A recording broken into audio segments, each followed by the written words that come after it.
جو اسلامی شریعت کے نفاذ کے متعلق ہے کہ جہاں بھی یہ لوگ شریعت نافذ کرتے ہیں، مثلا سعودی عرب میں ہے، ایران میں ہے، یا اب کابل میں ہو رہی ہے، تو وہاں سے لوگوں نے بھاگنا شروع کر دیا ہے، اور خاص طور پہ عورتوں نے۔ کون سی شریعت نافذ کرتے ہیں؟ سوال یہ ہے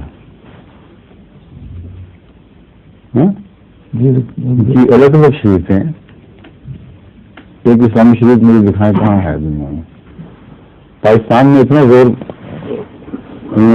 ضیاء نے بھی بہت زور لگایا، لیکن دو طبقہ فکر، مختلف طبقات فکر جو اسلام میں شریعت کا تصور رکھتے ہیں، ان کو ایک جگہ اکٹھا نہیں کیا جا سکا۔ دو ٹوک جو ہے فرق، وہ تو شیعہ اور سنی ہے۔ پھر سنی میں بھی الگ الگ بے شمار بریلوی شریعت اور وہابی شریعت اور اہل حدیث کی شریعت اور تو دیوبندیوں کی شریعت اور، اس لیے یہ فرق جب تک ملحوظ ہیں، جہاں بھی شریعت نافذ کی جائے گی وہ شریعت انسانی سوچ کا نتیجہ ہوگی اور اسلام کی نمائندہ نہیں ہو سکتی۔ پہلی بات یہ ہے۔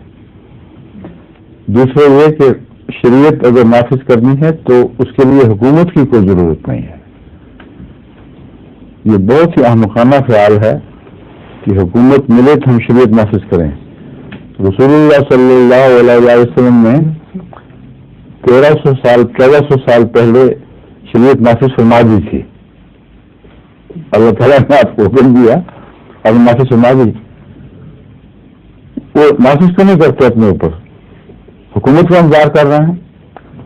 اس شریعت میں جھوٹ کے خلاف جیسا جہاد ہے ویسے دنیا کی کسی کتاب میں نہیں ملتا، اور تمام اسلامی ممالک جھوٹ سے بھر گئے ہیں۔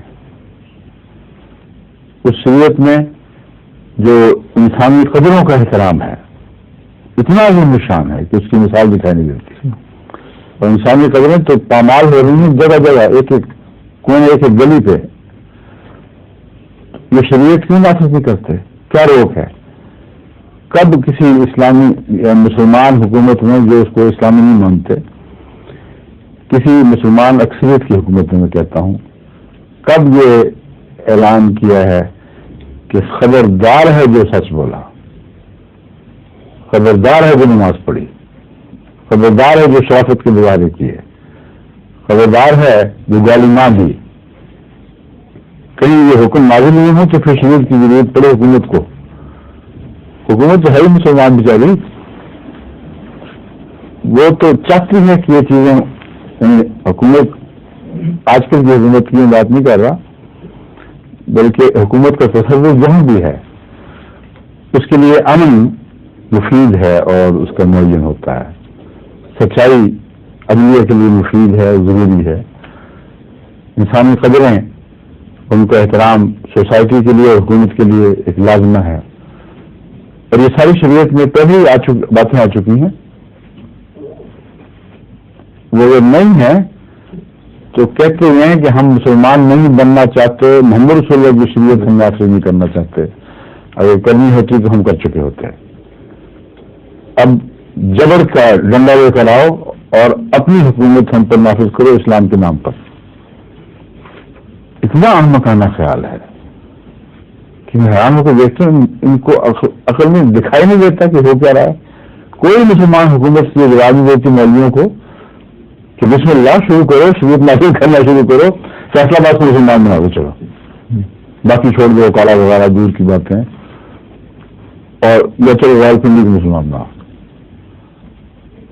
کوٹے کو بنا دو، کوئی چھوٹا قصبہ لے لو، اور ان کو یہ ساری اسلامی باتیں جو قرآن نے جب فرض فرمائی ہیں، اس کے لیے تم حکومت کا منہ پہ دیکھتے ہو، حکومت فرض کرے نہ کرو اس کی بلا پہ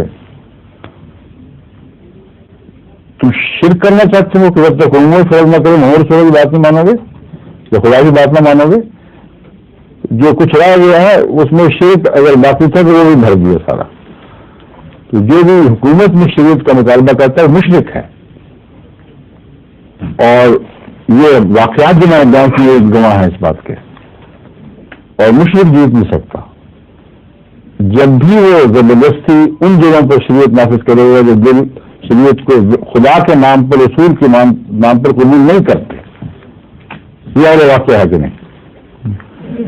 ان جگہوں پر جب حکومت زبردستی شریعت نافذ کرے گی تو وہ حکومت ٹوٹے گی اور شریعت کی قدروں کا مزید پارا پارا ہو جائے گا.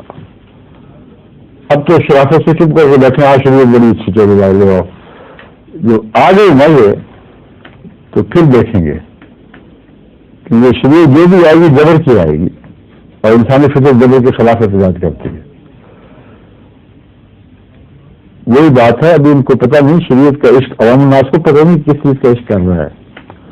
ان کو کہا جاتا ہے کہ روٹی مل جائے گی بس.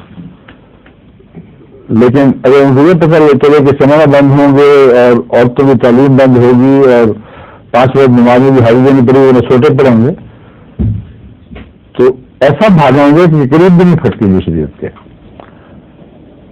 اور وہ ان پر صورت حال صاحب کافی ہے کہ عشق آسان بود اول ولی استاد مشکل ہے.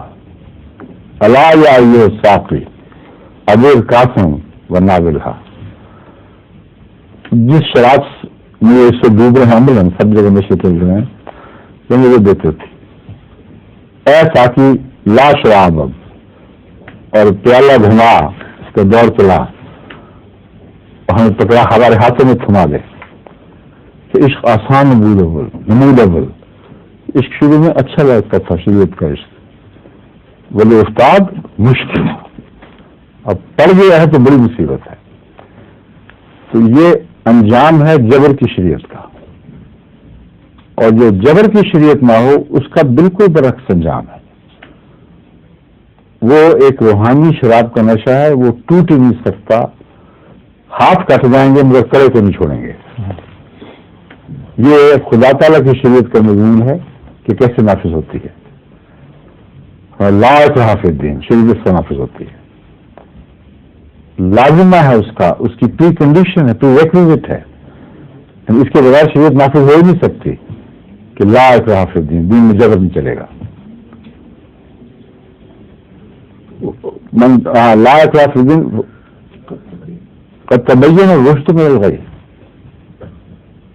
شریعت تو یہ ہے کہ رشد کو غی سے خدا نے کھول کر الگ کر دیا، کھل گئی ہیں دونوں چیزیں. یہ تھا محمد رسول اللہ کا اعجاز کہ بدی کو رشد کو بدی سے یوں کھول کر الگ کر دیا جیسے ایک طرف دن ایک طرف رات ہے. اس کے بعد یہ سمجھنے کے بعد، یہ دیکھنے کے بعد فمن یکفر بالطاغوت ہے، پھر جو طاغوت کا انکار کرے گا. یہ تمام بدیاں طاغوت کی نشانی ہے جو میں بیان کر چکا ہوں. وَيُؤْمِنُ بِاللَّهِ، یہ دیکھنے سمجھنے کے بعد جبر کے بغیر جو بھی پھر طاغوت کا انکار اور اللہ پر ایمان لائے گا، قد استمسک بالعروۃ الوثقی، ایسے مضبوط کڑے پر ہاتھ ڈال بیٹھا ہے وہ لا انفصام والا، اور یہ ٹوٹ نہیں سکتا. جبر بھی نہیں توڑ سکتا اس کو. جبر مختلف سمت سے اٹھا ہے. ایمان اور شریعت کا سفر بے جبر کے شروع ہوتا ہے، جبر کے ساتھ اس کا دور کا بھی تعلق نہیں. اور یہ سفر جب کڑے پہ ہاتھ ڈال بیٹھتا ہے اللہ کی رسی پر، تو ہاتھ کاٹا تو جا سکتا ہے، جدا نہیں ہوگا کبھی. بس جبر زیادہ سے زیادہ یہ کرے گا، یہ تلنگا تو کاٹ دے گا، مگر ایمان کو کچھ نقصان نہیں پہنچا سکتا. یہ اسلامی شریعت کا تصور ہے، یہ ان کی مولوی کی شریعت کا تصور ہے. مولوی کی شریعت تو انتہائی قابل نفرین ہے. خود جاہل، نہ دین کا پتہ نہ دنیا کا پتہ، ایک تعصب اور خشونت ہے جس کے ذریعے بڑی نوع انسان پر اپنی حکومت کرتے ہیں. سوائے ان کی انا کے کوئی بھی اس میں مضمر نہیں ہے. ان تحریکات کے اندر کوئی اس کا محرک نہیں ہے سوائے اپنی انا کے. اپنی منحوس شکلیں لے کر یہ تمام قوم کے اوپر اسلام کے نام پر نافذ ہو جانا چاہتا ہے. اور یہ بلا داد اگر نافذ ہو گئی تو پھر خونی انقلاب کے ذریعے اترے گی. ہمیشہ یہی ہوا ہے کہ لوگ ان کی گردنیں کاٹیں گے، ان کی گاڑیاں مول کے کو الگ کریں گے کہ تم ایسے ضروری انسان خدا کے نام پر یہ ظلم کر رہے ہیں انسانیت کے اوپر. یہ وہ شریعت ہے جس کی آپ بات کر رہے ہیں. ٹھیک ہے. ان کو بتاتا کوئی نہیں، مصیبت یہ ہے اتنا بزدل ہے ہمارا سیاستدان، اور اس لیے بزرگ سے دین ہی کوئی نہیں، نہ ملا کا دین نہ ان کا دین.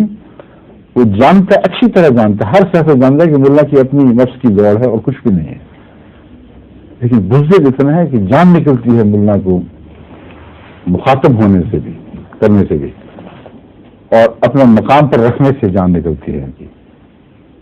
اور حرص یہ ہے کہ اگر ہم ملا کی بات مان جائیں کچھ جو ان کے خلاف نہ ہو، احمدیوں کے خلاف ہو، تو کیوں نہ یہ سودا کریں، اس بلا کو اپنے ساتھ شامل کرو، اس کو دنیا ملک پر توڑو. اور کوئی انسانی خبر اس سوچ کے کو ورنہ حائل نہیں ہوتی، موجود ہی نہیں ہے، پتہ نہیں کیا ہو گیا. تو یہ جب تک یہ جرأت کسی صاحب کردار سیاستدان میں نہیں ہوتی، اس وقت تک ملک کا کوئی مسئلہ حل نہیں ہو سکتا، ناممکن ہے. ظہور مہدی آخر زمان